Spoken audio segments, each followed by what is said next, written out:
From a simple waitress to a Grammy-nominated artist, I give you Vanessa Carlton, a woman gifted with the piano since the age of 2, giving us countless timeless classics over the years, such as Ordinary Day, White Houses, Pretty Baby, and the one hit that is universally known.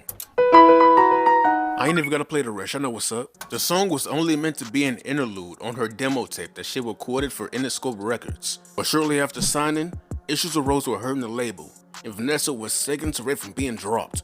Her demo was in a bag of CDs ready to be scrapped.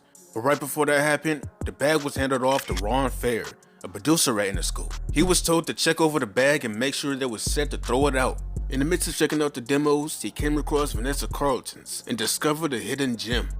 There's a fucking smash on this. We cannot drop this artist. And from there, Vanessa was brought back in the studio to re-record the song with Ron. They reworked it, put it out, and the song took off, reaching number 5 on the Billboard Top 100. And before you know it, she was everywhere. Interviews, live shows, MTV, being nominated for a Grammy. The song even helped create one of the most iconic movie scenes of the 2000s. For that split second in time, Vanessa Carlton was on top of the world, until she seemingly vanished out the limelight, leaving fans of the song to wonder what happened. So that's what we about to get into today, man. Vanessa Carlton, Life After 1,000 Miles. Without further ado, let's get into it.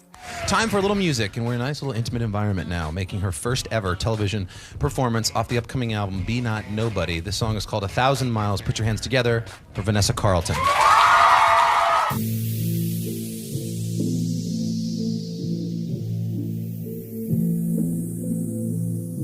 With Vanessa's hype in the air, the label wasted no time getting her album out, because only 2 months after 1,000 Miles came out, her debut album, Be Not Nobody, released, and to positive reception at that, selling over 100,000 units first week. And that was before streaming, so trust to believe she was doing swell. With the assistance of Ron Flair, this album is a beautiful mix of orchestral, pop, and rock sounds. From track 1 to 11, there are no sleepers on this album, man. If 1,000 Miles ever piqued your interest, I truly suggest you go listen to this album, man. You won't be disappointed. Now, Be Not Nobody was flying off the shelves, because in just 2 months of its release, it reached gold status. And 4 months after that, hitting platinum. During the later part of the year, before going on tour, she released 2 more singles off the album, that being Ordinary Day and Pretty Baby, with Ordinary Day peaking at number 30 on the Billboard Top 100 charts. And on August 20th, she set out to tour, opening up for the Goo Dolls and Third Eye Blind, before eventually headlining her own tour in the latter half of 2002, having Maroon 5 open up for her, who just so happened to also drop their debut album this year. And although Pretty Baby may have failed the chart, it is undeniable that 2002 was the year for Vanessa Carlton. And I also forgot to mention that Vanessa was supposedly supposed to be part of Motown's Christmas special. Now, I ain't seen no footage of it, but they said it happened, so I guess. With the amount of momentum she picked up in 2002, she was able to carry it into the next year, starting the year off with her first TV appearance on the show American Dreams, followed up by being a feature on Counting Crows' version of Big Yellow Taxi, a song that went on to peak at number 42 on the Billboard Top 100. With her name so hot in the spotlight, and Be Not Nobody eventually reaching 2 million units sold. By the summer of 2003, there was no better time than now for Vanessa to get to work on her sophomore album. So she linked up with Stephon Jenkins, member of Third Eye Blind, and also her boyfriend at the time. Ran out to a ranch in San Francisco and got to work. Now, going into the creation of this album, one thing Vanessa knew for certain is that she did not want this album sounding like the last, feeling as if Be Not Nobody sounded a little too perfect, stating in an interview that she felt like the keys sound like pads and the other instruments sounding like synths. With this new album, she wanted it to be raw, wanting the audience to feel the keys as she plays, wanting them to feel the violin as it squeaks, feeling like the imperfections of the music is what makes it beautiful. And throughout the recording process of this album, she was feeling real ambitious, stating that she wanted this album to be her Sgt. Pepper's. And for those of y'all who ain't hip, that's the Beatles. I wasn't hip either, I had to look it up, so I'm with y'all. But overall, it was safe to say that Vanessa truly had confidence in her new project. A confidence that will begin to break, one by one. Starting off at the beginning of the album's rollout, when her new single White Houses was banned from MTV, with her apparently being too graphic with her words when speaking on losing her virginity in the song. Not only was it banned from MTV, but it also got limited airplay because of that. These limitations severely hindered the song from reaching its full potential, but it only reached number 86 on the Billboard Top 100 charts. And with White Houses being the lead single for the album, it's fair to say it is not looking too good for its release. And just to add salt in the wound, the record label barely promoted the album, and with such a poor album rollout, it would be no shocker that this project failed to reach anywhere near close. Be Not Nobody, as her sophomore album Harmonium will only go to sell 36,000 copies first week, a whole 74,000 difference in sales. Now of course the album sales does not reflect the quality of the music, as Harmonium is yet again another beautiful piece of work that I would recommend that you listen to. From White Houses, Annie, San Francisco, Afterglow, Private Radio, this woman makes some good music, man. Y'all get hit. With the failure of Harmonium, Vanessa felt sabotaged. She felt as if the label purposely didn't promote her album to prove a point. The thing about Vanessa is, she was never somebody to just go along with what the label wanted. And obviously, the label didn't like that.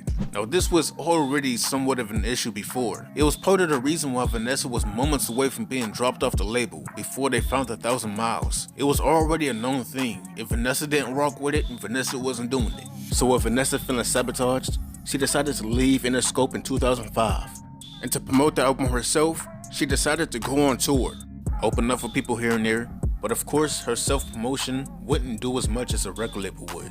And slowly but surely, Vanessa was following up the memories of music listeners. But even in her circumstances, she didn't give up and would be planning to come back the following year with a vengeance. Well, today's guest has not been here in quite some time. Today she'll hand deliver her new video. Please welcome Vanessa Carlton.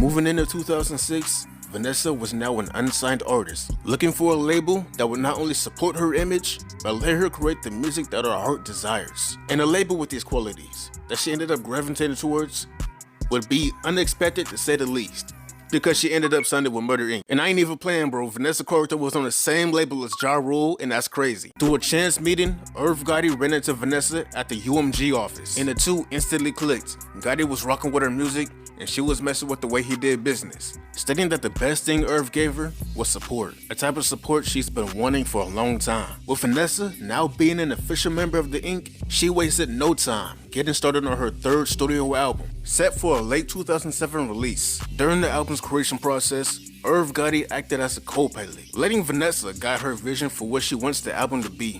Despite what many would have thought with a pop act signing to a hip-hop label, Vanessa didn't have to change her style or alter her appearance to fit the labels, unlike what Interscope tried to do.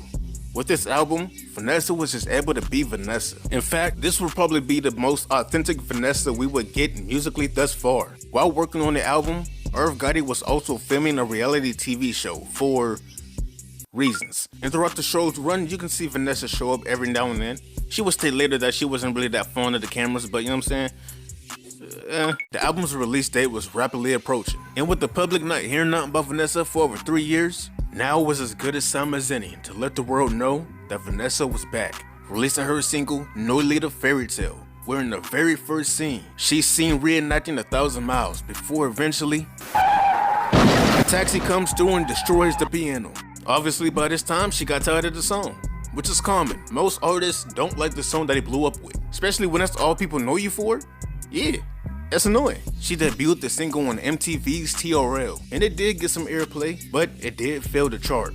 But with the audience it did reach, they loved it. And the song was also featured in the episode of Gossip Girl, so it ain't just go nowhere. With the traction she picked up from her single, Vanessa Carlton finally released her third studio album, Heroes and Thieves. Now the album didn't do well commercially, but critically, it was praised, being regarded as her best album to date by many, including me. I personally love this album, man. From the upbeat sound of Fairy Tale, the catchy melody of Hands on Me, the beautiful piano ballad of the album title track, and more than this, bro, this album is it, bro. And I know I gassed up the other two, but if you're just gonna listen to any Vanessa Carlton album, listen to this one. This is cold. Now, Heroes and Thieves will be the first and only album she will release on Ink Records, as sometime shortly after this, she will leave the label. And not only that, this will also be the last album she will release for quite some time, as the next album she released wouldn't come until 2011 with Rabbits on the Run, an album where she changes her style up to more of a folk sound, an album produced independently, by the way. So yeah, she never really gained back that audience that she captured with her first album, but I think she may actually prefer it this way, because now the only person that can tell her what to do with her music is her and her alone. I don't really know how to do these announcements. Like, should I be sitting at the piano? I thought this was like sort of a cool Masterpiece Theater vibe.